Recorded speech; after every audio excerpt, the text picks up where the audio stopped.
Recording भी कर दूं शुरू? ठीक है। Hello people, how are you all? जल्दी से मुझे बताओ, क्या मैं आपको दिख रहा हूं क्या फुर्ती से? If you are able to see me please let me know, be quick, be fast. Actually I am extremely sorry कि 5:45 को थोड़े से टेक्निकल इश्यूज की वजह से we could not start it up, but if in case you are able to listen to me, please let me know, be quick, and then I'll tell you what is our agenda today. Pen कहाँ है? Pen कहाँ है? Pen उधर रह गया देख, और ये देख कैलकुलेटर दे। Hello hello hello hello,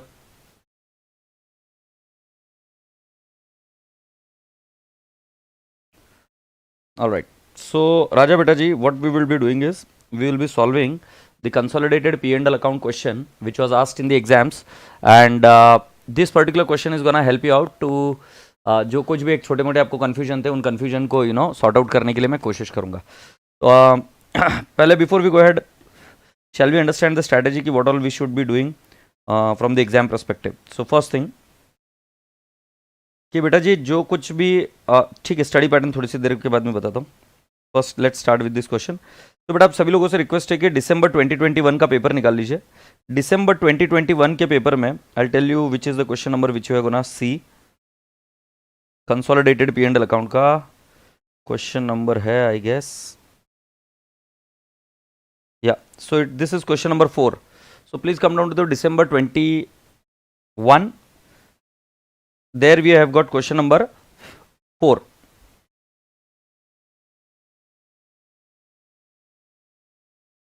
This was asked for 15 marks. 15 marks के लिए पूछा गया था question. So let's see it.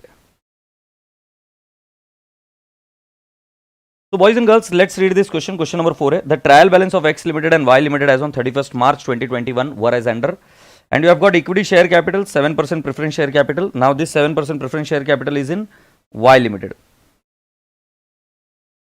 यही क्वेश्चन था क्या? Yeah, so this was the question. Then you have got something called as reserves 600 and 200. Then you have got 6% debenture, trade receivable, trade payable. Profit and loss account balance भी आपको दे रखा है 40 और 30. And then boys and girls, you have got purchase and sales, wages and salaries, debenture interest, general expenses, preference dividend paid up to 30th September 2020, and inventory as on 31st March 2021, that is 200 and 100, and cash at bank, and investment in Y Limited, and fixed asset. Boys and girls, when we move ahead, it says that investment in Y Limited was acquired on 1st July 2020. Now I want you all to highlight this line. 1st July 2021 was the date of acquisition, and I also want you to understand that right now we are having a trial balance as on 31st March 2021. So राजा बेटा जी, अगर हम इस साल को एक bar plot कर दे तो then this year will be 31st March 2021, और इन बिटवीन यहां पर आएगा आपका 30th September 2020. So logically 6 months is pre and 6 months is post. Okay, so this is an important thing which you should notice. Going ahead, boys and girls, it is said that and consisted of 80% of the equity share capital, and we acquired 50% of the preference share capital. So holding company has acquired the shares in subsidiary in form of equity shares as well as preference shares. After acquiring control over Y Limited, X Limited supplied to Y Limited goods at a cost plus 25%. The total invoice value of such goods being 1,20,000. 1/4 of the goods was still lying in the inventory at the end of the year. Depreciation to be charged at the rate of 10% in X Limited and 15% in Y Limited on fixed asset. You are required to prepare consolidated statement of P&L account for the year ended, and you have got 15 marks. Now listen to me carefully कि आपको किस चीज़ के बारे में बड़ा ध्यान में रखना है बेटा जी। एक तो ये 15 मार्क का क्वेश्चन है, दूसरी बात ये ध्यान में रखनी है कि इसके अंदर 6 महीना प्री और 6 महीना पोस्ट है, और उसके बाद में आपको P&L अकाउंट बनाने के लिए बोला है। तो ये वाला क्वेश्चन है बेटा जी दिसंबर 21। मैं थोड़ी देर में आपको इसका जुलाई 2021 का भी क्वेश्चन कराऊंगा, और जुलाई 2021 में आपको पता चलेगा कि सिमिलर टाइप का क्वेश्चन पूछा गया है, बट उसका एंडिंग थोड़ा सा पहले हो गया आंसर का। तो मेरा पहला हर बार जो टारगेट रहता है वो क्या करने का राजा बेटा जी, will make the things first simple. आप बोल रहे हो कि 3 मंथ्स प्री है, okay, when did we acquire? Oh, we acquired on 1st July. I'm so sorry. 1st July 2021. I'm so sorry. Thank you so much, buddy. So can I not say we acquired on 1st July 2021? So 3 months is pre and 9 months is post. Okay, friends. So now I want you all to. अरे वो paper दे रहे संतोष, वो paper दे रहे भाई, जल्दी दे. Now what I am requesting you all कि equity share capital ये बैलेंस शीट आइटम है, preference share capital balance sheet item है, reserves and surplus balance sheet item है, डिबेंचर बैलेंस शीट आइटम है, trade receivable payable balance sheet item है, P and L account भी balance sheet item है, purchase and sales P and L account item है, wages and salaries P and L account item है, और राजा बेटा जी debenture interest P and L account item है, general expenses P and L, preference dividend बेटा जी एक की इनकम है एक का एक्सपेंस है, will write down P and L account item है अभी के लिए. बट ये स्पेशल केस है. इन्वेंट्री बेटा जी क्लोजिंग इन्वेंट्री है 31st March 2021. This is a balance sheet item. I repeat, closing inventory है, so then this is balance sheet item. And cash at bank is balance sheet item. And investment in Y Limited is a balance sheet item. Fixed asset is a balance sheet item. So I will be creating a P and L account in a very easy format wherein I'll be taking a purchase, sales, wages, salary, debenture interest, general expense. Then inventory I will not be able to take it up because it is a balance sheet item. And then my dear friend, investment in Y Limited. अब जो कोई भी बच्चा इधर spam करेगा मैं उसको मैं पहले बोल रहा हूं बैन कर दूंगा. शिवम 125 11th में हो तो पहले 11th की जाके पढ़ाई कर. अभी सीए फाउंडेशन की कोई जरूरत नहीं सोचने की. इधर बच्चों की एग्जाम है कल. एक और बार स्पैम किया ना तो परमानेंटली बैन हो जाएगा इसमें से, वापिस कभी लिख नहीं पाएगा इधर नालायक. तो जरा ध्यान से सुनो बेटा जी. अब हम आपको क्या बता रहे हैं कि आपको पी एंड एल अकाउंट जब बनाना है तो राजा बेटा जी first you have to take up the common, you have to just add line by line of the holding and subsidiary के परचेस सेल्स ये सब लाइन बाय लाइन हैंडल करना है, ऐड करते जाना. और उसमें से लेस करना है अगर कोई इंटर कंपनी सेल्स या अगर कोई इंटर कंपनी परचेसेस होंगे तो वो सारी चीजें आपको क्या करनी है, रिड्यूस करनी है. As in I am to say उसको एलिमिनेट करना है. लकी गो राउंड इस पूरे क्वेश्चन में कहीं पर भी इंटर कंपनी सेल्स या परचेसेस नहीं है. सो राजा बेटा जी अब मैंने इसका आंसर निकाल के रखा हुआ है. आप सभी लोगों से दरख्वास्त है कि आप पी एंड एल अकाउंट का फॉर्मेट एक बार याद कर लीजिए कि क्या क्या फॉर्मेट था. पहले आपका रेवेन्यू फ्रॉम ऑपरेशंस, फिर अदर इनकम, फिर आपका टोटल आ जाता है, फिर उसके बाद में हम एक्सपेंसेस साइड में हम लिखते हैं cost of raw material consume, changes in inventory, फिर हम लिखते हैं राजा बेटा जी we have got employ benefit expenses, फिर depreciation and amortisation, finance cost, other cost, इन सारी चीजों को जोड़कर राजा बेटा जी फिर हमारा प्रॉफिट बिफोर टैक्स आ जाता है, उसमें से लेस टैक्स और प्रॉफिट आफ्टर टैक्स आ जाता है. राजा बेटा जी अगर आप इस क्वेश्चन को देखेंगे तो मैं आपको बताता हूं दिसंबर 2021 में मैंने फर्स्ट आइटम आइडेंटिफाई किया था. अगर आपके पास में भी दिसंबर 2021 का है, इक्विटी शेयर कैपिटल नहीं आएगा. अरे दिसंबर नहीं है, दिसंबर नहीं है, just give me a while. अच्छा, इक्विटी शेयर कैपिटल नहीं आएगा, प्रेफरेंस शेयर कैपिटल नहीं आएगा, रिजर्व नहीं आएगा, डिबेंचर नहीं आएगा, ट्रेड रिसीवेबल पेएबल नहीं आएगा, पी एंड एल नहीं आएगा, परचेस आएगा. राजा बेटा जी तो देखिए परचेस और सेल्स आएगा तो रेवेन्यू फ्रॉम ऑपरेशंस में मैंने नीचे लिखा कर रखा है एग्रीड. अरे ये कौन सा है ससुरा,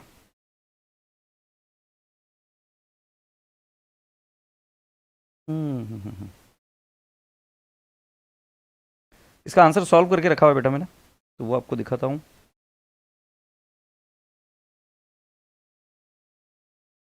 okay so sales is 1800, can you please tick mark. And दूसरे वाले का सेल्स है 1900. कुछ क्वेश्चन अच्छा राइट. सो 1800 और 1900 राजा बेटा जी पन्ना पलटी और अगर आप एक एडजस्टमेंट पढ़ पाएंगे तो वहां पर एडजस्टमेंट क्या लिखा हुआ है, after acquiring control over Y limited, X limited supplied to Y limited goods at cost plus 25%, the total invoice value of such goods being 1,20,000. माने 30 हटा दो तो 120 है बेटा जी. This is inter company sales. मैंने आपको पहले ही बताया था इंटर कंपनी सेल्स को हमको क्या करना होता है, एलिमिनेट. अब ये एलिमिनेट दोनों जगह से होगा, परचेस से भी होगा और सेल्स से भी होगा. तो राजा बेटा जी सेल्स से मैंने 120 को लेस किया, ये 3580 आया. और राजा बेटा जी अगर हम परचेस वाले आइटम के बारे में बात करें सो परचेस से बेटा जी 1000 और 1200, तो आप देख सकते हो 1000 और 1200 मैंने लिखा है और परचेस में से भी ये लेस हुआ 120 और 2080 आया. नाउ बॉयज एंड गर्ल्स ये दोनों ही आइटम को मैंने ऊपर लिख दिया 3580 और यहां पर परचेसेस में 2080. अब आप ये सोच रहे होंगे कि सर जी इसके अंदर आप ये भी तो लीजिए चेंजेस इन इन्वेंट्री. सो राजा बेटा जी चेंजेस इन इन्वेंट्री नहीं आएगा. आप सोच रहे होंगे चेंजेस इन इन्वेंट्री क्यों नहीं आएगा. चेंजेस इन इन्वेंट्री के लिए फॉर्मूला है opening stock plus opening stock minus closing stock. अगर आप ध्यान से देखेंगे तो ट्रायल बैलेंस में आपको जो दिया हुआ है वो है क्लोजिंग स्टॉक, माने जो आपके परचेसेस है वो एडजस्टेड है. So hence my dear friend changes in inventory इधर नहीं आया. Is that okay? अब आगे बढ़ते बेटा जी, नेक्स्ट आइटम कौन सा है? Wages and salaries, it is 200 and 300. Needless to say ये 200 और 300 इधर आ जाएगा. ये कितना बन गया बेटा जी? 500. सो कैन आई नॉट से ये मेरा बन गया 500. फिर बेटा जी ये 500 आने के बाद ये जुलाई 2021 का पेपर है. यस, जुलाई 2021 का है. हाँ, जुलाई 21 है या जुलाई 21 का. Now going ahead boys and girls, you have got now finance cost. तो जब हम आगे बढ़ते हैं तो फाइनेंस कॉस्ट में डिबेंचर इंटरेस्ट आता है 24 प्लस 24 इट बिकम्स 48. हमने 48 ऊपर लिख दिया.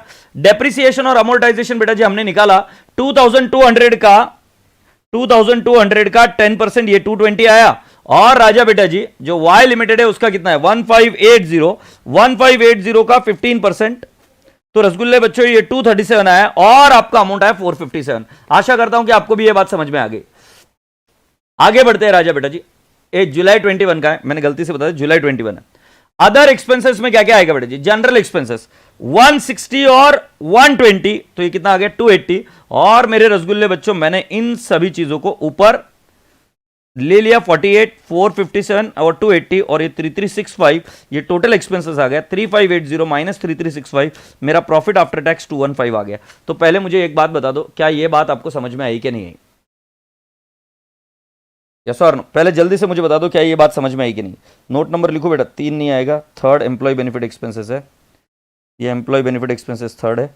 और फोर्थ वाला है मेरा finance cost, fifth finance cost, depreciation 6, other expenses 7 होगा.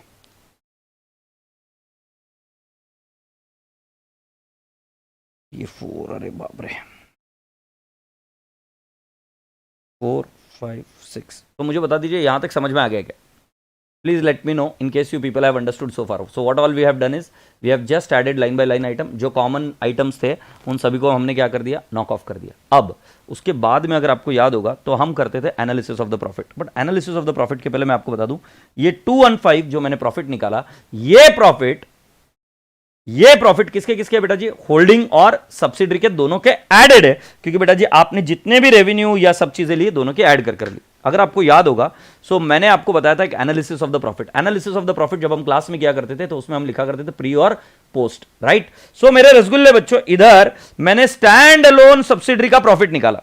अब स्टैंड अलोन सब्सिडरी का प्रॉफिट कैसे निकाला? वापिस से क्वेश्चन को देखिए, बड़ा आसान है कि बेटा जी मैंने स्टैंड अलोन सब्सिडरी को बोला तेरा सेल्स कितना है? बोले 1900. चेक कर लीजिए आप, 1900 है क्या? क्वेश्चन आपके पास होगा. नेक्स्ट राजा बेटा जी when I turn the page I get कि भाई साहब उनके कोई और अदर इनकम है नहीं, बट उनका डिबेंचर इंटरेस्ट है और उनका परचेसेस है. परचेसेस 1200 है, वेजेस एंड सैलरीज 300 है, फाइनेंस कॉस्ट 24 है, जनरल एक्सपेंसेस 120 है और डेप्रिसिएशन एंड अमोर्टाइजेशन 237 हमने कैलकुलेट किया. सो राजा बेटा जी हमारा प्रॉफिट आया 19. तो मुझे बता दो क्या आप ये स्टैंड अलोन का भी प्रॉफिट निकाल देंगे क्या? Yes. Now, boys and girls, what we are supposed to do is we are going to do analysis of the profit of this 19. याद करो आप क्या किया करते थे? जब कभी भी आपको डिटेल्स या डेटा दिया जाता था तो आप एनालिसिस ऑफ द प्रॉफिट करते थे. अब गौरतलब बात यह है पांडे जी कि इसके अंदर रिजर्व्स एंड सरप्लस और प्रॉफिट एंड लॉस अकाउंट आपको पिछले के पिछले सालों के भी दिए हुए, आपको उनको नहीं लेना है. क्यों? हमारा मकसद क्या है कि हमने जो प्रॉफिट निकाला 215 ये कंसोलिडेटेड है करंट ईयर का. तो बेटा जी एनालिसिस में सिर्फ करंट ईयर का प्रॉफिट लेंगे और करंट ईयर का प्रॉफिट हमारा ऐसा मानना है कि 19 ये जुड़ा हुआ है 215 में, इस तरीके से जुड़ा हुआ है. एग्रीड? सो राजा बेटा जी हमने प्रॉफिट ले लिया 19. अब इस 19 को हमने डिवाइड किया किसमें? प्री और पोस्ट में. तो प्री वाला प्रॉफिट कितना है बेटा जी? Can I not say take on your calculator 19 into 3/12. So राजा बेटा जी आ जाएगा 4.75 और जब मैं 4/12 कर देता हूं तो बेटा जी ये आ जाता है 14.25. आशा करता हूं कि आपको ये दोनों ही फिगर समझ में आए. फिर हम क्या करते हैं उसके बाद में नेक्स्ट लेवल पर? What we do is we subtract preference dividend. We subtract what? Preference dividend. अब बेटा जी प्रेफरेंस डिविडेंड कितना है? सो सुनिए, एक जो ऑलरेडी पेड कर दिया गया है, राइट, वो अगर क्वेश्चन में देखेंगे तो आपको पता चलेगा कि 14 वाई लिमिटेड ने ऑलरेडी पेड कर दिया, राइट. अब ये 14 जो है वो 6 मंथ्स का है. Please underline the date 39/2020. ये 6 मंथ्स का है. तो बेटा जी 6 मंथ्स का है तो कॉमन सेंस की बात है प्री और पोस्ट में कितना कितना जाएगा? तो प्री और पोस्ट में जाएगा राजा बेटा जी 7 और 7. ये कौन सा वाला बेटा जी? जो ट्रायल बैलेंस में दिया है वो 7. उसके बाद में और कौन सा डिविडेंड पेएबल है, क्योंकि हम ये अज्यूम करके चल रहे कि अगले 6 महीने का और पढ़ाना है या और पेमेंट करना है। सो राजा बेटा जी हम क्या करेंगे, 14 को और लेस कर देंगे पोस्ट में से। ठीक है, can I not ask you one more time again कि तुम्हारा प्रॉफिट कितना है? तो आई विल टेल यू 19 को मैंने डिवाइड किया 3 महीने में और 9 महीने में। फिर मैंने बोला डिविडेंड दिया है क्या? तुमने बोला हाँ दिया है। डिविडेंड जो दे रखा है वो 6 महीने का, सो 3 महीना प्री में जाएगा और 3 महीना पोस्ट में जाएगा। और अगर मैं ये बोलूं क्यूमुलेटिव प्रेफरेंस शेयर कैपिटल है तो बेटा जी हमारा डिविडेंड अगले 6 महीने का जाएगा पोस्ट में से। प्लीज मुझे बता दीजिए क्या ये बात समझ में आ गई क्या? यस और no? Have you people understood so far? Please let me know अगर आपकी बात समझ में आ गई। तो मैं ये कहूंगा कि 4.75 माइनस 7 ये 2.25 का लॉस है, और यहां पर राजा बेटा जी 14.25 माइनस 7 माइनस 14, तो आपका लॉस आएगा राजा बेटा जी इधर 6.75। सो 2.25 और 6.75 इस तरीके का आपका लॉस है। अब आपका ये लॉस आने के बाद में आपका होल्डिंग का 80% और माइनॉरिटी इंटरेस्ट का 20%। सो मेरे रसगुल्ले बच्चे कैन आई नॉट से 2.25 का 80% कितना आ रहा है? इट इज 1.8 और एमआई का 20% कितना आएगा बेटा जी? 0.45 एंड बॉयज एंड गर्ल्स 6.75 का कितना आएगा? 5.4 और 1.35। अब बेटा जी जरा ध्यान से समझना, मैं वापस क्या बोल रहा हूं इसको फील करना। 215 ये कंसोलिडेटेड है जिसमें होल्डिंग का भी प्रॉफिट है और जिसके अंदर सब्सिडरी का भी प्रॉफिट है। दोनों प्रॉफिट जोड़कर हमें प्रॉफिट मिला हुआ। इसमें से जो सब्सिडरी का प्रॉफिट है उसका हम एनालिसिस ऑफ प्रॉफिट कर हम ये बताते हैं कि भाई साहब ये प्रॉफिट कहां कहां पे जाएगा। सो राजा बेटा जी एक्चुअली हमारा प्रॉफिट जो सब्सिडरी का उधर इंक्लूडेड है वो है 19। ये मैंने कैसे निकाला? स्टैंड अलोन पर निकाला। अब इस 19 का ब्रेकअप क्या क्या होगा? सो बेटा जी पहली बात तो एमआई में जाएगा 0.45 और 1.35। सो कैलकुलेटर पर लो 0.45 प्लस 1.35 एग्रीड। सो 1.8। याद करो प्री और पोस्ट में जब हम क्लासिफाई किया करते थे तो जितना प्रॉफिट एमआई को बिलोंग करता है वो हम निकालकर माइनॉरिटी इंटरेस्ट में लिखते हैं। माने consolidated P and L account से मुझको इसको निकालना पड़ेगा। बट जरा ध्यान से सुनिएगा राजा बेटा जी, 0.45 और 1.35 ये लॉस है। आई रिपीट ये लॉस है। एग्रीड। इसका मतलब ये है कि consolidated P and L account में मुझे ये करना पड़ेगा ऐड। सो राजा बेटा जी आशा करता हूं कि आपको ये बात समझ में। और कहां गया?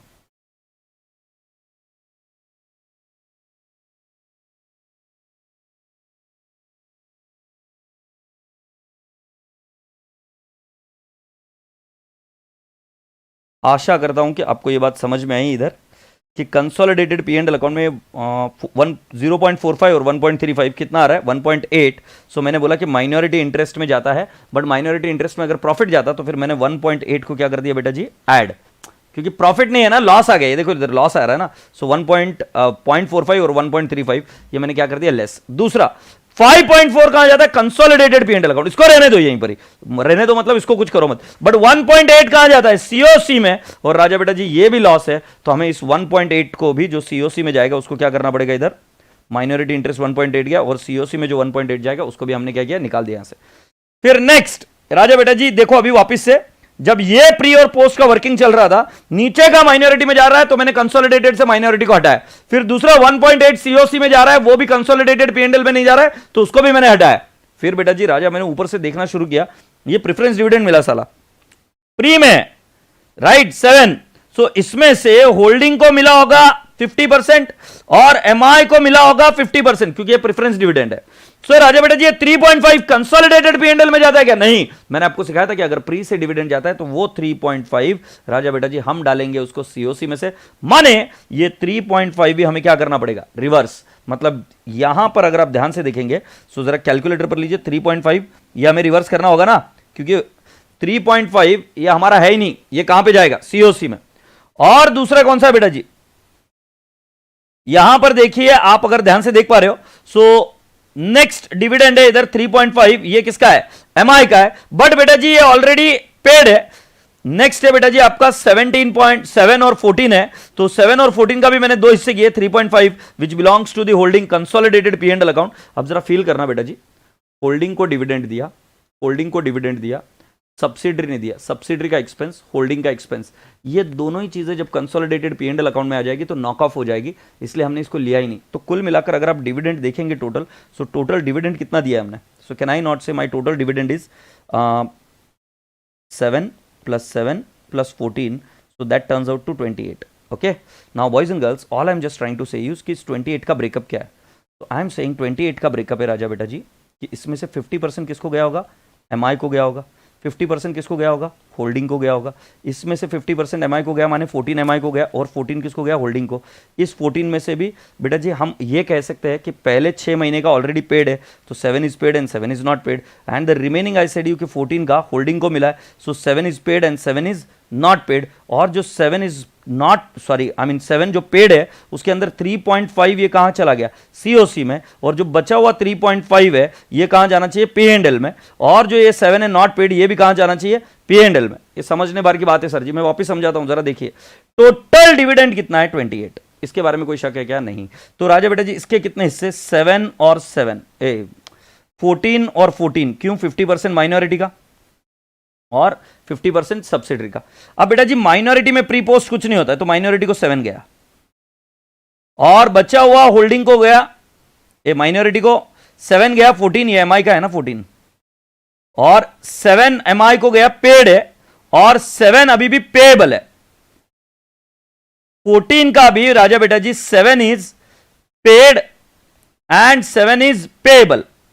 बेटा जी मैं आपको बता रहा हूं इसके दो हिस्से, राजा बेटा जी जो 3.5 है ये सीओसी में जाएगा और 3.5 जाएगा पी एंड एल, क्योंकि बेटा जी ये 6 महीने का था, 6 मंथ्स में 3 मंथ्स प्री थे और 3 मंथ्स पोस्ट थे, और 7 राजा बेटा जी ये पूरा का पूरा कहां जाएगा, consolidated P and L account में, क्योंकि पोस्ट में से दिया गया. एग्रीड. सो कुल मिलाकर रसगुल्ले बच्चों जो पी एंड एल अकाउंट में से माइनस होगा, जो बेटा जी इनके कंसोलिडेटेड पी एंड एल में जाएगा ना उसको माइनस नहीं करना है, बचा हुआ हम क्या बोल रहे हैं कि हम डिविडेंड दे रहे हैं. आई रिपीट, जो 3.5 और 7 है उसको माइनस नहीं करेंगे. क्यों नहीं करेंगे, सो राजा बेटा जी वो चीज कंसोलिडेटेड पी एंड एल में ही जा रही है, बट बचा हुआ जो माइनॉरिटी को दिया 7 + 7 14 plus 3.5, so I am requesting you बेटा जी कितना आ रहा है, 7 + 7 14 plus 3.5, so it turns out to how much, 17.5. और राजा बेटा जी मैंने कहा कि यहां से 17.5 का हमने डिविडेंड लेस किया, फिर यूआरपी हमको लेस करनी पड़ेगी. यूआरपी के बारे में लॉजिक मैंने आपको यह समझाया था कि जिसको प्रॉफिट मिलता है वो उस प्रॉफिट को एलिमिनेट करता है. इस केस में गुड्स किसने किसको बेचा है, after acquiring control over Y limited, X Limited supply to Y Limited, तो माने एक्स को प्रॉफिट हुआ. अब ये consolidated profit and loss account में बेटा जी वो एक्स की भी एडजस्टमेंट पेंडिंग है. कौन सी वाली राजा बेटा जी, it is of unrealised profit. तो अनरियलाइज प्रॉफिट को हम यहां से एलिमिनेट करेंगे, और अनरियलाइज प्रॉफिट को कितना करेंगे, 1,20,000, और माल कितना है, 1/4 गुड्स हमारे पास बचा हुआ है. 1/4 का प्रॉफिट परसेंटेज कितना है, 25/125, ये आता है 6, ये एलिमिनेट कर आपको मिला 195.1, and this is what we are saying is going to go into consolidated P and L account. तो अभी मैं आपको पूछूंगा, इसमें आपको थोड़ा कच्चा पक्का अगर समझ में आया होगा तो आप मुझे बताइए कि कौन से एरियाज हमको ईजी है. तो पहले रेवेन्यू फ्रॉम ऑपरेशन ईजी है, इसके अंदर जो इंटर कंपनी सेल है उसको इरेडिकेट कर दीजिए. Cost of material consumed easy है, चेंजेस इन इन्वेंट्रीज में लिया नहीं क्योंकि क्लोजिंग स्टॉक दिया था. एम्प्लॉय बेनिफिट एक्सपेंस ईजी है, फिनेंस कॉस्ट ईजी है, डेप्रिसिएशन एंड अमोर्टाइजेशन ईजी है. अरे डेप्रिसिएशन और अमोर्टाइजेशन ईजी है, और अदर एक्सपेंसेस भी ईजी है. उसके बाद में आपको प्रॉफिट आ जाएगा दोनों का मिलाकर. जब प्रॉफिट आएगा तब आपको क्या करना है राजा बेटा जी, you have to make the consolidated P and L के बाद में हम बोलेंगे कि सब्सिडरी तुम्हारा उसमें प्रॉफिट कितना था, तो stand alone P and L account subsidiary का निकाल देंगे. एग्रीड. अब इसमें से प्री और पोस्ट कितना है, तो प्री और पोस्ट है बेटा जी 3 मंथ्स और 9 मंथ्स क्या है, पोस्ट है. मैंने पहले उसको डिवाइड किया. डिवाइड करने के बाद में बेटा हमेशा हमारा मकसद ये होता है कि पहले हम इक्विटी शेयर होल्डर का स्टेक निकालें कि इक्विटी शेयर होल्डर को कितना है. तो पहले प्रेफरेंस डिविडेंड माइनस किया और हमने ये अज्यूम किया कि यहां पर ये क्यूमुलेटिव प्रेफरेंस शेयर्स है. तो बेटा जी मैंने प्री में से माइनस किया 7 और पोस्ट में से माइनस किया 7, और फिर बेटा जी प्रेफरेंस डिविडेंड जो पेएबल है वो पूरा का पूरा 14 माइनस किया पोस्ट में से. फिर मेरा अमाउंट आ गया 2.25 और 6.75. और राजा बेटा जी फिर मैंने होल्डिंग को बोला 80% सीओसी में जाएगा और एमआई का 20% जाएगा, और एमआई का टोटल तो मुझे लगता है ये वाला हिस्सा भी आप कर लेंगे. तो मैंने बोला कि इधर से ट्रांसफर होगा एमआई में. एमआई इसलिए ऐड हुआ क्योंकि वहां पे लॉस आया था, इसलिए मैंने 1.8 क्या कर दिया, ऐड. देन मेरे राजा बेटा जी जो सीओसी में जाएगा 1.8, ये भी नेगेटिव है तो इसको भी मैंने क्या कर लिया, ऐड. मुझे लगता है ये दोनों फिगर बड़े इजी थे. अनरियलाइज प्रॉफिट का भी बड़ा इजी था. अनरियलाइज प्रॉफिट का क्यों इजी था, क्योंकि राजा बेटा जी अनरियलाइज प्रॉफिट ये किसको हुआ था, होल्डिंग को हुआ था. और consolidated P and L account मतलब जो भी हम रिजर्व्स एंड सरप्लस की एडजस्टमेंट करते थे वो यहां पर करनी है. सो होल्डिंग का अनरियलाइज प्रॉफिट कितना है राजा बेटा जी, 6. ये कैसे निकाला, 1,20,000 में से 1/4 का गुड्स बचा है into 25 divide by 125, I got 6. अब जरा ध्यान से सुनना, तुम्हें एक ही चीज का अड़चन आ रहा होगा, डिविडेंड का क्या साला।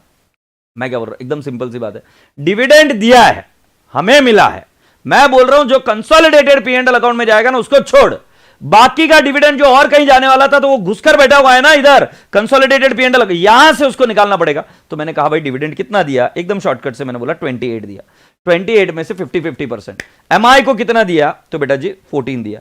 होल्डिंग को कितना दिया, 14। बेटा जो एमआई को दिया वो तो कंसोलिडेटेड पी&एल अकाउंट में बताना पड़ेगा ना, अप्रोप्रिएशन हुआ, तो ये 14 ये वाला अप्रोप्रिएशन हुआ। दूसरा होल्डिंग को कितना गया, 14। सो बेटा जी होल्डिंग को 14 गया, ये कितने महीने का है, ये 12 मंथ्स का है। 12 मंथ्स में से 3 मंथ्स किसका है, प्री का है। सो बेटा जी 14 डिवाइड बाय 12 इंटू 3 भी करेंगे तो आपको पता चलेगा 3.5 ये सीओसी में जाएगा, और बचा हुआ 9 महीने का ही पी&एल में जाएगा। तो राजा बेटा जी जो कंसोलिडेटेड पी&एल अकाउंट में से जाएगा उसको रहने दो, बट बचा हुआ जो और लोगों को बांटना है, एमआई होल्डिंग इनको उनको, उन सभी लोगों को क्या कर दो राजा बेटा जी, इधर से सब्सट्रैक्ट कर दो। 17.5 ये सब्सट्रैक्ट कर दिया यहां से। इसके और एक ट्रिक बता देता हूं, ध्यान से अगर आप समझ पाओ तो, होल्डिंग और सब्सिडरी जो होल्डिंग को डिविडेंड देगी वो इनकम दिखाएंगे, और होल्डिंग जो सब्सिडरी इनकम दिखाएगी और सब्सिडरीज को क्या दिखाएगी, एक्सपेंस। तो इस केस में एक्सपेंस और इनकम एक दूसरे के अगेंस्ट नॉक ऑफ हो जाएंगे, इसीलिए राजा बेटा जी हम इसको नहीं ले रहे जो पी&एल में जाएगा, जो सब्सिडरी में से भी लेस हो रहा है और होल्डिंग भी उसको पी&एल में दिखा रहा है, तो इन दोनों को हम क्या कर रहे हैं, नॉक ऑफ। तो इनको नहीं लेना है, बट इसके अलावा किसी और को दिया जो पी&एल में नहीं जा रहा है, तो राजा बेटा जी उन सभी चीजों को हम माइनस कर देते। आशा करता हूं कि आपको यह बात समझ में आई। Is that okay?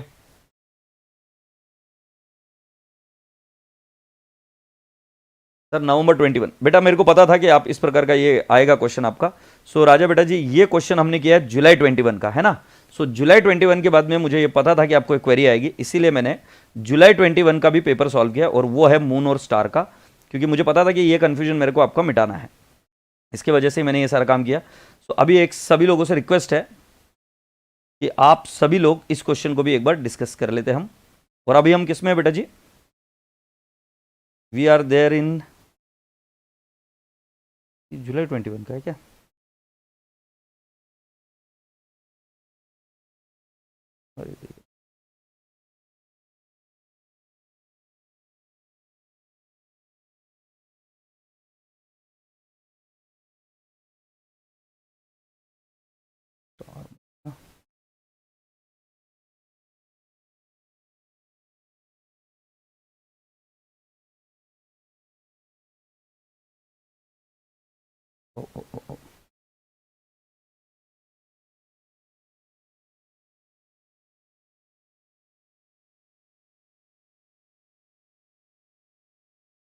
तो मेरे पास जुलाई 21 का ही क्वेश्चन, एक काम करते हैं इसको थोड़ा सा ढूंढ लेते हैं।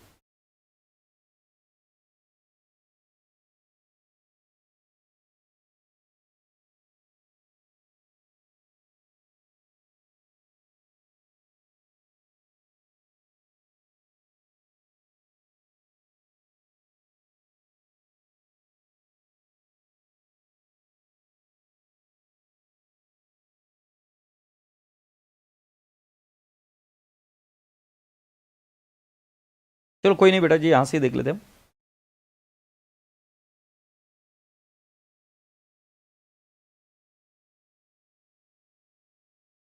अच्छा ये वाला क्वेश्चन है, क्वेश्चन नंबर 3 है, and this was asked for how many marks my dear friends, is not given here, it is not given here, 15 + 5 and it is asked again for how many marks my dear friend, 20 marks. अब जरा इधर ध्यान से देखना, Moon Limited and subsidiary company provided the following information for the year ended 31st March 2021. So you have got equity share capital and you have got finished goods inventory 1/4/2020 on 31st March 2021. So बेटा जी यहाँ पर opening और closing inventory दोनों दे रखी है, तो यहाँ पर हमको चेंजेस इन इन्वेंट्री करना पड़ेगा।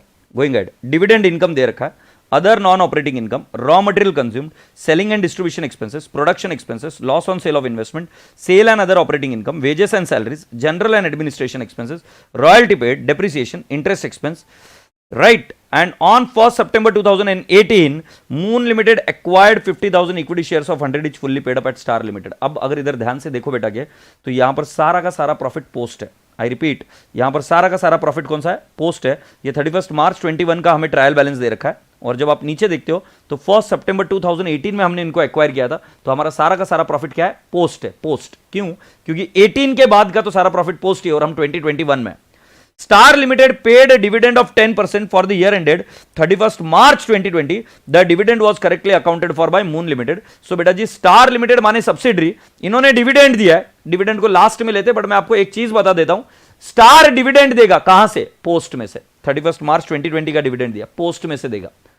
पोस्ट में से देने के बाद में आपको नेक्स्ट प्रश्न पूछता हूं राजा बेटा जी, ये डिविडेंड होल्डिंग कहां लेगा? P&L में। मतलब स्टार के भी पोस्ट में से गया और होल्डिंग में पोस्ट लेंगे, तो जब कंसोलिडेटेड होगा तो होल्डिंग का एक प्रॉफिट दिखेगा कि भाई मुझे डिविडेंड मिला, सब्सिडरी का दिखेगा एक्सपेंस, तो दोनों नॉक ऑफ हो जाएंगे कंसोलिडेटेड P&L में।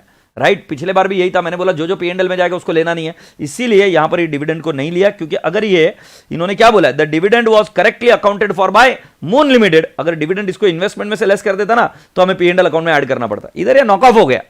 तुम पिछले क्वेश्चन का भी देखना आंसर, उसके अंदर जो डिविडेंड पोस्ट में से माइनस हुआ था और होल्डिंग ने भी उसको पोस्ट में कंसोलिडेटेड P&L में लेना है, उसको हमने नहीं लिया और नॉक ऑफ हो गया। Now moon limited sold goods of 17,50,000 to Star Limited at a profit of 20% on selling price.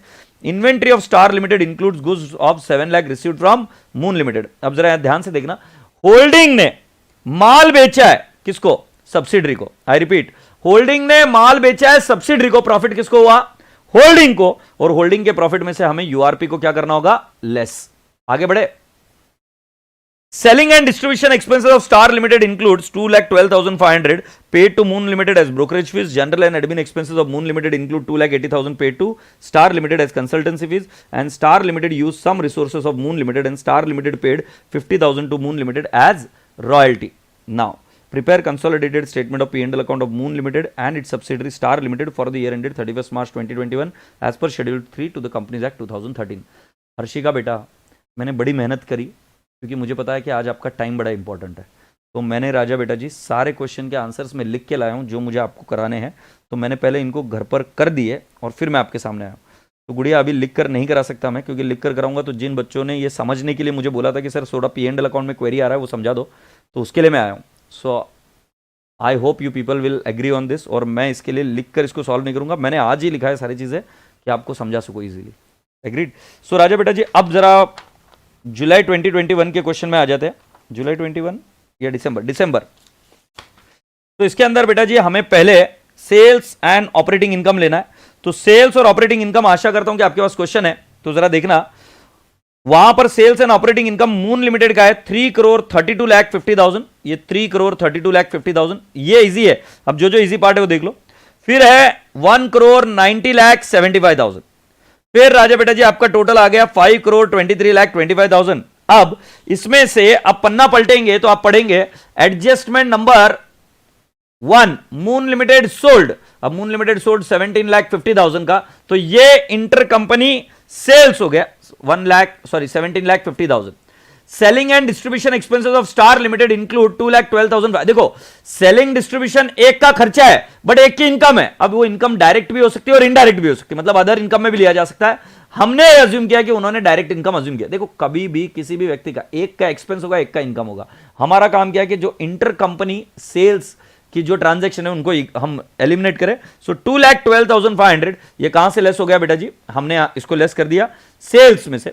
General and admin expenses of Moon Limited include 2,80,000 paid to Star Limited as consultancy fees, मैंने ये भी minus कर दिया. और मेरे रसगुल्ले बच्चों, royalty pay की गई. Star use some resources of Moon Limited and Star paid 50,000 to Moon Limited as royalty. ये 50,000 भी मैंने क्या कर दिया? लेस. मैंने क्या किया सुन लो, इसका एक अल्टरनेटिव ट्रीटमेंट ये भी है कि इनको तुम अदर इनकम में से लेस कर सकते हो 17,50,000 को छोड़कर, बट बाकी के आइटम मैंने क्या किया है? सेल्स में से लेस किया. ध्यान रहे इसके दो इफेक्ट होते हैं, एक सेल्स में से माइनस करते हैं और एक एक्सपेंस साइड में से, क्योंकि एक का इनकम और एक का एक्सपेंस, जब ये दोनों साथ में आ रहे तो हम इनकम में से भी माइनस कर रहे हैं और एक्सपेंस में से भी माइनस कर रहे हैं. Agreed.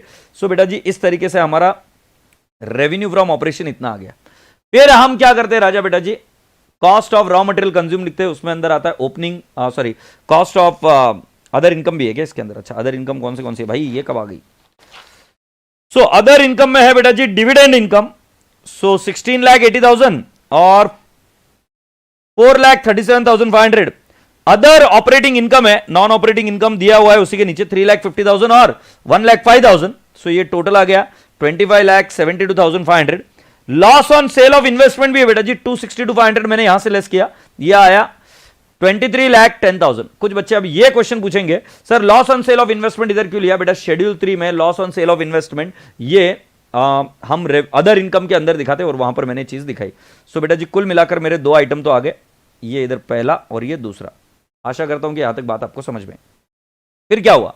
Cost of material consumed. So cost of material consume का बेटा जी फॉर्मूला है हमारा आरएम कंज्यूम्ड, हमने लिख दिया रॉ मटेरियल कंज्यूम नहीं, परचेस लिखना पड़ेगा, I am so sorry, purchase of goods. तो बेटा जी परचेस ऑफ गुड्स के अंदर हमें लिखना पड़ेगा मून का, स्टार का, और ध्यान रहे जो सेल किया था तो किसी ने बाय भी किया था, याद आ रहा है क्या? वो कॉमन ट्रांजैक्शन, उसको हमने क्या कर दिया लेस, और जो डायरेक्ट एक्सपेंसेस दे रखे वो डायरेक्ट एक्सपेंसेस को भी बेटा जी हमने परचेस ऑफ गुड्स में ले लिया, और ये दोनों आइटम ऐड करने के बाद में हमारा आइटम आ गया 2,14,55,000। डायरेक्ट एक्सपेंस के बारे में कुछ एक आध बच्चा मुझे ये बोल सकता है कि सर मैं इसको अदर एक्सपेंसेस में लूंगा, मुझे कोई आपत्ति नहीं है, ले सकते हो। मेरा अभी मकसद क्या था कि आपको आंसर बिल्कुल मैच करा के दिखा दूं मॉड्यूल के हिसाब से। तो आशा करता हूं कि आपको समझ में आए। डायरेक्ट एक्सपेंसेस हमने कहां पे लिए? परचेस ऑफ गुड्स में। तो ये ऊपर चले जाएंगे दोनों आइटम, ये वाला आपको समझ में आ गया। अब बढ़ते आगे, changes in inventory. Changes in inventory में राजा बेटा जी हमारा फॉर्मूला है ओपनिंग स्टॉक या opening stock minus closing stock. और राजा बेटा जी ये रहा मेरा ओपनिंग स्टॉक और ये रहा मेरा closing stock. Opening stock minus closing stock मैंने करा, और क्लोजिंग स्टॉक करने के बाद में अगर आपको याद होगा तो यूआरपी अगर रहा, सर पिछले क्वेश्चन में क्यों नहीं किया था? पिछले क्वेश्चन में मेरे भाई क्लोजिंग स्टॉक डायरेक्टली दिया हुआ था, चेंजेस इन इन्वेंट्री निकालने का मौका ही नहीं था। तो यहां पर अभी आपको याद होगा तो यूआरपी क्या होता है कि क्लोजिंग स्टॉक में से लेस होता है, और वो क्लोजिंग स्टॉक हमारा ऑटोमेटिकली कम हो जाएगा। सो अगर रसगुल्ले तुम देखेंगे बराबर, तो उन्होंने ये बोला है Moon limited sold 17,50,000 to Star limited at a profit of 20% on selling price. Inventory of Star limited includes goods of 7 lakh received from Moon limited. So बेटा जी कैलकुलेटर पर लीजिए, 7 लाख इंटू 20%। सो बेटा जी ये यूआरपी हुआ कि नहीं हुआ? यूआरपी का ट्रीटमेंट याद करिए, आप क्या करते थे? क्लोजिंग स्टॉक में से लेस और पी एंड एल अकाउंट में से लेस करते थे, या तो कंसो पी एंड एल अकाउंट में से, या हम सब्सिडरी के जो प्रॉफिट होता था पोस्ट में से वहां से लेस करते थे, डिपेंडिंग ऑन किसको प्रॉफिट हुआ। यहां पर जितना मुझे पता है मून लिमिटेड सोल्ड, सो मून को प्रॉफिट हुआ है। सो राजा बेटा जी हमने क्लोजिंग स्टॉक में से यूआरपी लेस कर दी, कितना? 1,40,000। आशा करता हूं कि आपको समझ में है। 7 लाख इंटू 20% करके मैंने लेस कर, तो मेरा क्लोजिंग स्टॉक ये मैंने ऐड किया, फिर उसमें से यूआरपी लेस किया, ये 12,19,000 सॉरी 1,21,97,500। ये ओपनिंग माइनस क्लोजिंग, जो भी फिगर आएगा पॉजिटिव या नेगेटिव, वो नेगेटिव वाला फिगर हमने ऊपर जाकर लिख दिया। Is that okay? ये हुआ चेंजेस इन इन्वेंट्री। अब एम्प्लॉय बेनिफिट एक्सपेंसेस। सो एम्प्लॉय बेनिफिट एक्सपेंसेस जरा ध्यान से देखना, वेजेस और सैलरीज लिया, दोनों की टोटल ली और दोनों की टोटल लेकर ऐड कर इधर पुटअप कर दिया। फिर फिनेंस कॉस्ट, फिनेंस कॉस्ट क्या करेंगे बेटा जी? जो इंटरेस्ट है उन दोनों को ऐड किया और ऐड कर इधर ऊपर से माइनस कर दिया, माने एक्सपेंस में ऐड कर दिया।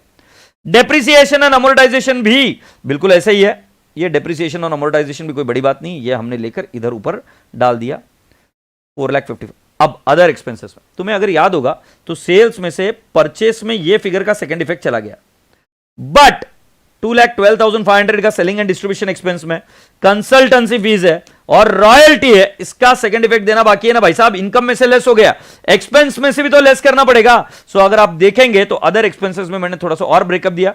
सेलिंग डिस्ट्रीब्यूशन उसके अंदर जो इंटर कंपनी का था वो माइनस किया, फिर जनरल एडमिनिस्ट्रेशन उसके अंदर जो इंटर कंपनी का था वो माइनस किया, और रॉयल्टी और इंटर कंपनी का माइनस करने के बाद में राजा बेटा जी मैंने ए बी सी की टोटल लेकर ये निकाला। अब ये ए किसका टोटल है बेटा जी? Selling and distribution, B general administration और तीसरा रॉयल्टी। इस तरीके से मैंने नेट इफेक्ट निकाला 84,32,500। राजा बेटा जी ये ऊपर आ गया यहां पर। अब बेटा जी ए माइनस बी करेंगे तो आपको क्या आ गया? Profit before tax. अब तुमको एक बात बताऊं खतरनाक, राइट? तुमको एक बात बताऊं जबरदस्त वाली, कि इन्होंने ये सारा का सारा प्रॉफिट इसी तरीके से छोड़ दिया, इसके आगे कुछ किया नहीं। तो अब मैं आपको उसका रीजन बताता हूं कि ऐसा क्यों किया। Is that okay? Just give me a while.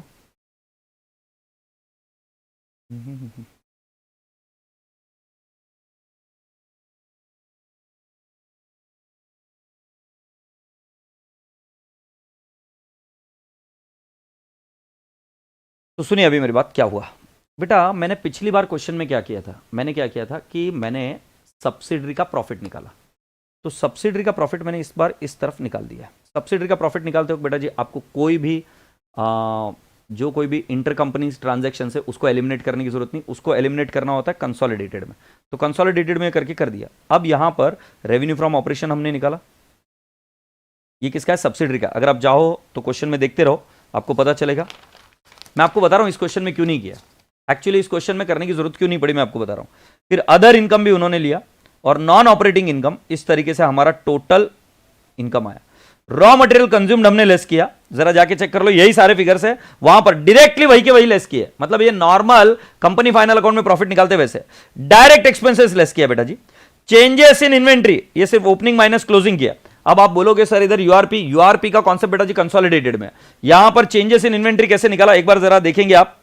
सो उधर देखो ओपनिंग इन्वेंट्री है 30,10,000, सो मैं कैलकुलेटर पर लूंगा 30,10,000 माइनस 37,62,500, तो मेरा आंसर आ जाएगा 7,52,500 और ये वाला फिगर ऐसे आया नेगेटिव।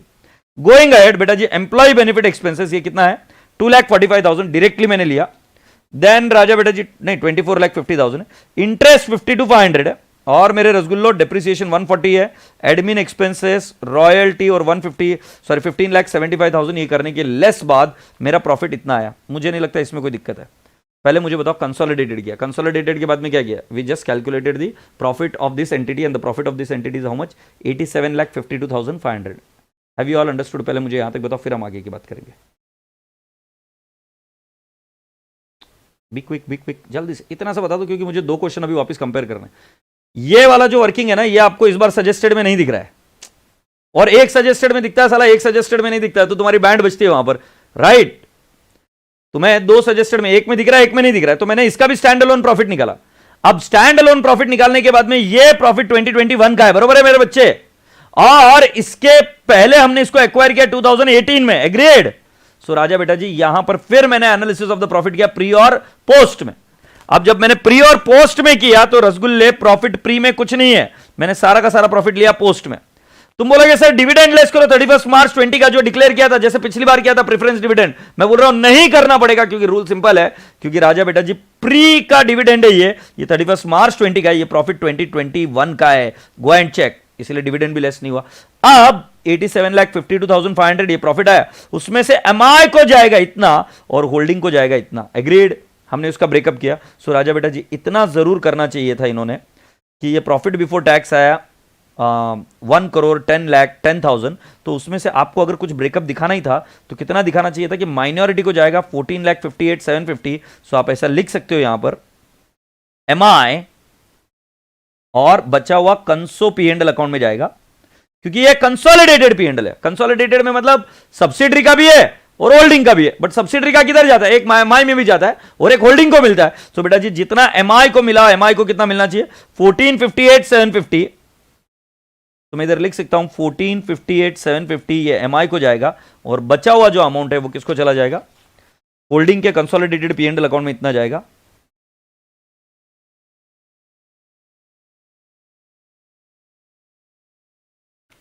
तो बेटा जी ये आएगा 9551250, एग्रीड?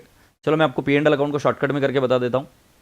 इसमें शॉर्टकट बात यह है कि लाइन बाय लाइन को ऐड कर लीजिए, जो भी कोई कॉमन ओविंग्स है उसको नॉक ऑफ कर लीजिए, आपका प्रॉफिट आएगा। प्रॉफिट आने के बाद में आप सब्सिडरी का स्टैंड अलोन प्रॉफिट निकालिए। स्टैंड अलोन प्रॉफिट के बाद में बेटा जी आप उसमें से प्रेफरेंस डिविडेंड अगर कोई होंगे तो वो माइनस करिए, फिर प्रेफरेंस डिविडेंड, अच्छा प्रेफरेंस डिविडेंड वहां पर भी नहीं करना, पहले एक काम करिए सब्सिडरी का प्रॉफिट निकाल दीजिए, उसको प्री और पोस्ट में डिवाइड करिए, प्री और पोस्ट में, उसके बाद में उसका डिविडेंड माइनस करिए। डिविडेंड माइनस करने के बाद में जो आएगा वो एमआई को जाएगा और किसको जाएगा? होल्डिंग को जाएगा। अब जो प्री का डिविडेंड डिक्लेयर किया गया है वो प्री का डिविडेंड हमारे प्रॉफिट में नहीं रह सकता। अभी तक हम डिविडेंड के एडजस्टमेंट क्यों नहीं करते जो पोस्ट का है? क्योंकि समझने की कोशिश करो, सब्सिडरी उसको माइनस कर रही है और होल्डिंग बोल रही है कि मेरी इनकम है, तो दोनों नॉक ऑफ हो गए ना कंसोलिडेटेड में, एक भी इनकम बताएगा एक एक्सपेंस। बट सब्सिडरी बोल रही कि मैं तो दे रही हूं, मेरे इसमें से माइनस होगा, बट होल्डिंग बोल रही कि मेरे इधर पी&एल में नहीं आ रहा है, वो वाली चीज कंसोलिडेटेड पी&एल अकाउंट में आनी चाहिए। सो राजा बेटा जी अगर आपको ये वाला क्वेश्चन याद होगा, सो ये देखिए हमने बोला था कि 19 का हमारा प्रॉफिट है, उसको हमने बांटा सब्सिडरी और पोस्ट में, दैट इज प्री और पोस्ट में, फिर डिविडेंड बांटा। अब इस डिविडेंड में ये जो 7 है प्री का, 3.5 सब्सिडरी में से लेस हो रहा है, बट बेटा जी कंसोलिडेटेड पी&एल में नहीं जा रहा है, इसलिए हमको इधर से माइनस करना पड़ेगा। कंसोलिडेटेड पी&एल में क्यों नहीं? क्योंकि वो सीओसी में जा रहा है। माने क्या कि मैंने आपको बताया कि अब जरा इधर देख के बताओ हमारे पास डिविडेंड कितना था पहले, ये 7, मैं थोड़ा कलर चेंज कर दूं, हमारे पास डिविडेंड कितना था 7, और फिर ये 7 और ये 14। मैं आपको क्या पूछ रहा हूं, इस 7 में से 3.5 कहां जा रहा था, ये जा रहा था सीओसी में से, माने पी एंड एल में नहीं जा रहा था, और ये जा रहा था 3.5, माने ये भी पी एंड एल में नहीं जा रहा है। 3.5 और 3.5 ये दोनों मिलाकर 7, ये तो लेस हो गई। ये जो 7 है इसमें 3.5 किसको जा रहा था, होल्डिंग को, ये कंसो पी एंड एल में जा रहा है, इसको बोलेंगे जाने दे, इसको लेस नहीं करना पड़ेगा वहां से, क्योंकि सब्सिडरी में से भी लेस हो रहा है और होल्डिंग को भी मिल रहा है, तो राजा बेटा जी ये नहीं करना, और होल्डिंग पी एंड एल में दिखा रही। 3.5 जो एमआई को जा रहा है वो भी ऐड करेंगे, 3.5 एमआई का ये भी और एक ऐड हो गया। फिर ये 7 ये कहां जा रहा है, ये कंसोलिडेटेड पी एंड एल में जा रहा है, इसको नहीं लेंगे, बट जो 7 वापस एमआई को जा रहा है तो वो भी लेंगे एमआई को। सो कुल मिलाकर 3.5 plus 3.5 7 plus 7 is 14, 14 plus 3.5 is 17.5, और इस तरीके से मैंने 17.5 यहां से लेस किया। मैंने इसको और भी तरीके से बताया, मैंने कहा 28 है, 28 के 2 हिस्से करो, 14 एमआई को जाएगा, ये तो लेस होगा ही होगा क्योंकि ये होल्डिंग को मिल ही नहीं रहा है, ये कॉमन ट्रांजैक्शन कैसे हुई है, तो एमआई को जा रहा है, और दूसरा वाला जो है 14 उसके 2 हिस्से, प्री वाला है 7, पोस्ट वाला है 7, नहीं प्री वाला है 3.5 और पोस्ट वाला है 10.5। एग्रीड, जो पोस्ट वाला है वो नहीं आएगा क्योंकि ये सब्सिडरी में से भी माइनस हो रहा है पी एंड एल में से, और होल्डिंग के भी कहा जा रहा है पी एंड एल में, ये कॉमन ट्रांजैक्शन है, इसको नहीं लेना है। बट जो 3.5 है सब्सिडरी के पी एंड एल में से जा रहा है, बट होल्डिंग बोल रहा है अबे सुन मेरे इसमें सीओसी में जाएगा ये, तो बोलेंगे फिर इसको माइनस करेंगे, तो ये माइनस हुआ और माइनॉरिटी का माइनस हुआ 17.5, इस तरीके से माइनस हुआ। तो राजा बेटा जी वापस बता देता हूं, 215 ये प्रॉफिट जो है उसके अंदर सब्सिडरी का भी प्रॉफिट है, तो सब्सिडरी ने जो डिविडेंड दिया ये जो कॉमन नहीं है उसको सिर्फ यहां से माइनस करना है, क्योंकि जो कॉमन है वो तो नॉक ऑफ हो गया ना भाई, तो ये 17.5 यहां से नॉक ऑफ हो गया। कुछ बच्चे बोलेंगे सर अगर मुझे माइनस करना है फिर भी, तो होल्डिंग में पहले ऐड करो, जितना उनको कंसोलिडेटेड पीएनएल में डालना है उसकी इनकम दिखाओ और फिर यहां से माइनस करो, मुझे कोई एतराज नहीं पूरा का पूरा। बट 17.5 का आपको पता चला। 1.8 इधर पॉजिटिव क्यों है, क्योंकि बेटा लॉस था, तो माइनॉरिटी का जो शेयर ऑफ लॉस है वो इधर गया, और जो सीओसी का है वो शेयर भी इधर आया, और बेटा जी जो यूआरपी है होल्डिंग को इस बार प्रॉफिट हुआ तो वो यूआरपी यहां से लेस किया। अब जो अभी का क्वेश्चन है इसमें से और भी कोई एक आइटम सर एडजस्ट हो सकता है क्या? यस, और एक आइटम एडजस्ट होगा। एक कंसोलिडेटेड पीएनएल अकाउंट के बाद में अलावा यहां से और एक चीज लेस होती है, वो होता है यूआरपी, अनरियलाइज प्रॉफिट। तुम्हें याद है स्टार लिमिटेड ने कुछ एक आइटम बेचा था, राइट? वो कितना था बेटा जी? URP URP URP URP 1,40,000। ये मैंने स्टॉक में ही एडजस्ट कर दिया था, बट अगर आप स्टॉक में एडजस्ट ना करना चाहो तो आप इस यूआरपी को कहां से माइनस कर सकते हो बेटा जी? यहां से भी माइनस करते हो 1,40,000। बट राजा बेटा जी मैंने यूआरपी स्टॉक के वैल्यूएशन के वक्त इधर ही कर दिया था, दिख रहा है क्या? एक इफेक्ट क्लोजिंग स्टॉक में बैलेंस शीट में और एक इफेक्ट इधर दे दिया। तुम्हारी इच्छा, अगर तुम इधर नहीं देना चाहो चेंजेस इन इन्वेंट्री में, कोई बात नहीं, ऊपर जाके यूआरपी का एडजस्टमेंट दे दो, बात खत्म हो जाएगी। सर जी सुनिए ना, इसमें 110% मार्क, 15 मार्क्स का क्वेश्चन आया ना, तो 10 से 12 मार्क कहीं नहीं गए। और अब तो आपको यह भी पता चल गया कि sir profit and loss account निकालना है सब्सिडरी का स्टैंड अलोन का, फिर प्री और पोस्ट में उसको बाइफरकेट करना है। जो होल्डिंग के पीएनएल अकाउंट में चला गया वो यहां से लेस नहीं होगा, जो सीओसी में जाएगा, जो एमआई में जाएगा, जितना भी प्रॉफिट रहेगा डिविडेंड के रूप में या किसी भी रूप में, वो सारी चीजें यहां से लेस कर देनी है। और अगर मान लो होल्डिंग को प्रॉफिट हुआ है इन यूआरपी तो वो यहां से लेस करना है, और अगर मान लो सब्सिडरी को प्रॉफिट हुआ है तो वो यूआरपी लेस हो जाएगा बेटा जी जब हम उसका शेयर बांटेंगे वहां से। Is that okay? या यूआरपी यहां से भी लेस कर दोगे तो आंसर आ जाएगा, मैच हो जाएगा। आशा करता हूं राजा बेटा जी कि आपको पीएनएल अकाउंट वाला ये फॉर्मेट सब समझ में आया। बेटा जी देखो क्या है कि समय आपके पास कम है और मैं चाहता हूं कि अभी आप ही पढ़ाई करो। ये पीएनएल अकाउंट वाले के बारे में मुझे बहुत सारे बच्चों ने क्वेरी पूछी थी, इसके वजह से मैं इसको आकर आपको बताने की कोशिश कर रहा था, और अभी आपको मैंने बताया और आशा करता हूं कि आपको समझ में आया होगा। लिख कर सॉल्व करता तो आपको पता है कि एग्जाम में जब हम इसको लिख कर सॉल्व करते थे तो it use to take a lot of time to solve it, and I have tried to explain you the whole thing within the shortest possible time. अब मैं आपको बता रहा हूं कि क्या क्या करना है। पहले जब आप पढ़ाई करने के लिए बैठो तो डिसोल्यूशन और अमालगमेशन को कंप्लीट कर लेना। Dissolution plus amalgamation, amalgamation and sale of form, या एक काम करते अमालगमेशन ऑफ कंपनी को कंप्लीट कर देना, ठीक है? फिर कोई एएस उठाना, then my dear friend AS 2 कर देना इजी वाले, then my dear friend you start with the liquidation, and फिर कुछ इजी टॉपिक जैसे लिक्विडेशन के बाद में you can do buyback, agreed, then do some AS and again 2 as. इन सभी की मैराथन दे रखी है तो आप कॉम्बिनेशन बना लेना, कुछ मैराथन से देखना, कुछ इधर से देखना। फिर राजा बेटा जी you have to do with the consolidation, consolidation के जितने भी टाइप के क्वेश्चन है वो सारे कर लेना, और एएस 2 और कर लेना। तो कुल मिलाकर कितने एएस हो गए आपके? 6। अब कंसोलिडेशन के राजा बाबू उसके बाद में you are left out with few topic which are again easy. We will be doing ESOP, और ईसॉप बहुत इजी है, तो इसको 100% करना ही करना, इजी गो अराउंड में। और एएस उसके बाद में कर लेना बेटा जी, एक आध एएस कर लेना। अब मेरे रसगुल्ले बच्चों, आपके टॉपिक बचते हैं इसके बाद में। हाँ, और कौन सा टॉपिक बचा आपका? बैंकिंग और एनबीएफसी। एग्रीड, बैंकिंग और एनबीएफसी कर लेना। फिर आपने एएस कर लेने के बचे हुए जो एक दो एएस और बचे हुए वो एएस कर लेना। एएस कौन से इंपॉर्टेंट है बेटा जी? एएस पर प्रत्येक पर क्वेश्चन आ चुका है, बट मैं आपको बताऊंगा कि आपने पहले इजी इजी एएस से शुरू करना, राइट? एएस 4 एएस 5 ये जो इजी इजी एएस है उनसे स्टार्ट करना, बट एएस कभी भी लास्ट में मत छोड़ना, एएस पहले रखना, मतलब बीच बीच में डालकर एएस करते रहना। और एएस को करते वक्त ध्यान रखना कि मॉड्यूल के जितने भी क्वेश्चन है वो सारे के सारे कर लेना, और इसके अलावा इधर से भी क्वेश्चन कर लेना, क्या कहते हैं उसको, आरटीपी के क्वेश्चंस भी कर लेना।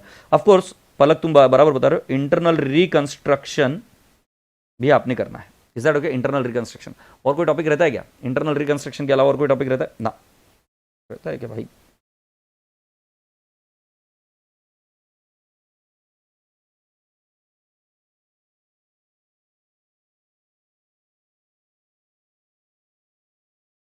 रेजोल्यूशन, अमालगमेशन हो गया, इसॉप हो गया, बायबैक हो गया, amalgamation, internal liquidation, banking, NBFC और consolidate. I hope you people have understood. तो इस तरीके से करते रहना, बीच बीच में एएस करते रहना। अमालगमेशन हम सेल ऑफ फॉर्म बताया ना बेटा आगे? अच्छा बताया नहीं है, इधर बता रहा था मैं एक्चुअली। तो amalgamation and sale of form भी करना, ये 20 मार्क के लिए आता है साला, amalgamation and sale of form. अब आपको जाते जाते आपको एक राज की बात बता के जाता हूँ। मेजॉरिटी बच्चे जो जो टॉपिक डिफिकल्ट है ना उसको छोड़ के चले जाते हैं। मैं आपको ये बता रहा हूँ राजा बेटा जी, किसी भी टॉपिक को छोड़कर मत जाना। आई रिपीट, किसी भी टॉपिक को छोड़कर मत जाना, उसका कच्चा पक्का करके आ जाना। जैसे अभी consolidated P and L account छोड़कर आने जैसे क्या बात है यार, लास्ट वाला पार्ट है, अगर उसमें भी गड़बड़ हुई तो वहां पर है, बट बाकी का तो पूरा कर ही सकते हो ना। तो आप सभी लोगों को बस इतनी सी दरख्वास्त करूंगा, किसी पार्ट को मत छोड़ना। Amalgamation and sale of form भी इजी है, किसी पार्ट को मत छोड़ना, सबके जितने जितने कर सकते हो उतना उतना पार्ट करके चले जाना, and that will help you out. माने you need to think that कि आपको स्टेप वाइज मार्किंग में मार्क्स मिलने ही चाहिए। Is that okay? एएस अगर कोई किए नहीं है तो उसको अभी करने की कोशिश मत करना।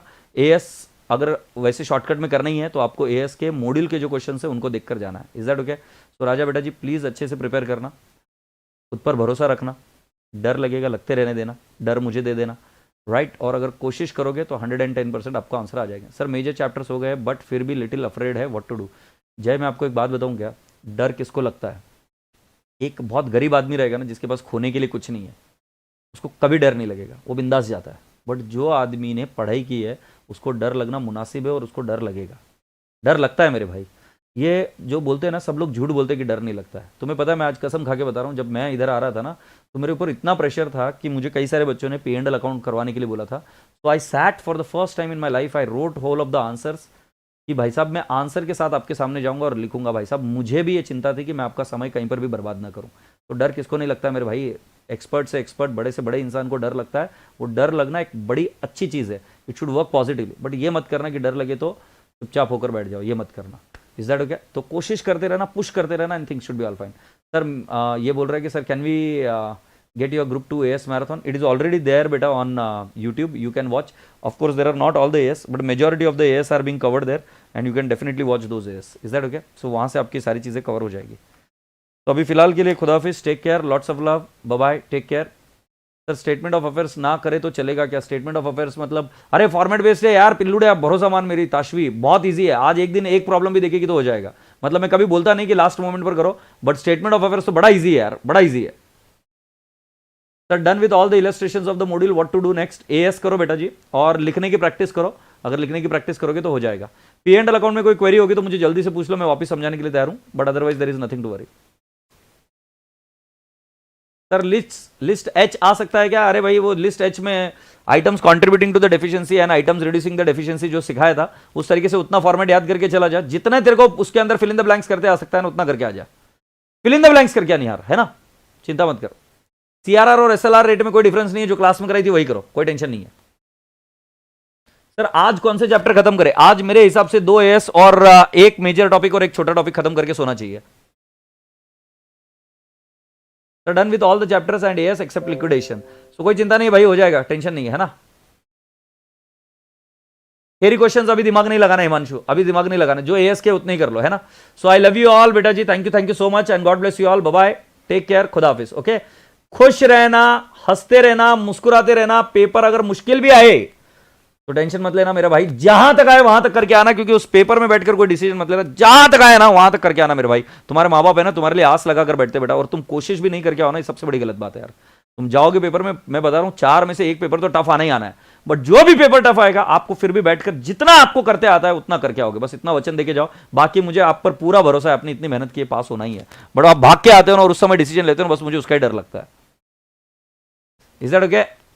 एनबीएफसी के रेट में बेटा जी आपको क्या करना है, जो लास्ट की रेट है 2018 की, बस वही वाली रेट याद रखनी है। सो आपको मैं बता दूं कि बेटा जी स्टैंडर्ड एसेट में ही सिर्फ चेंज है 0.40%, और उसके बाद में 0.4%, फिर 10, 20, 50% इस तरीके से आपको रेट लगाने की है। रेट एक बार देखना आपको आ जाएगा। Is that okay? चलो bye bye, God bless you all, take care, खुदा हाफिज एंड ऑल द बेस्ट।